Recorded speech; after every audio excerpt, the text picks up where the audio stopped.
Dans le cadre du projet Ceplasia, nous allons vous montrer comment nous avons réalisé un shampoing solide. L'ingrédient principal utilisé est le sodium cocosulfate. Il s'agit d'un tensioactif naturel dérivé de l'huile de coco qui se présente sous forme solide. C'est la matière première de base pour réaliser notre shampoing. Cette première étape consiste à le peser, puis y ajouter de l'eau. Il est ensuite placé au bain-marie afin de le faire fondre. Pendant qu'il est en train de fondre, d'autres adjuvants à la formule sont pesés. Comme dans notre cas, un oxyde de métal est utilisé, c'est un colorant naturel. Une fois le tensioactif fondu, hors bain-marie, les adjuvants comme le colorant, mais aussi des protéines de soie, sont ajoutés. À l'aide d'une spatule, le mélange est trituré afin d'avoir une pâte épaisse et homogène.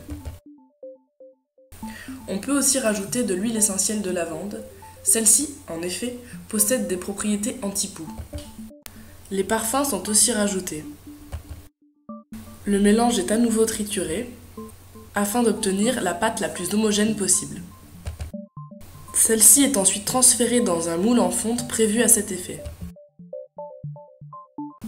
Ce moule a été préalablement graissé pour permettre le démoulage du shampoing. La totalité de la préparation est déposée, délicatement et proprement, en essayant de la tasser. La partie supérieure du moule est placée sur le shampoing afin de le compresser. Le moule est ensuite placé au congélateur pendant environ 30 minutes pour solidifier le shampoing.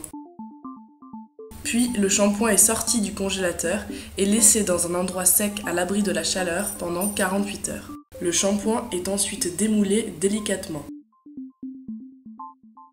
L'étape du démoulage est très délicate. En effet, les premiers essais n'ont pas été concluants. Après plusieurs autres tests, nous avons réussi à obtenir un shampoing solide avec un aspect cette fois-ci satisfaisant. Les motifs du moule utilisé nous ont permis d'obtenir un shampoing solide au motif gréco-romain.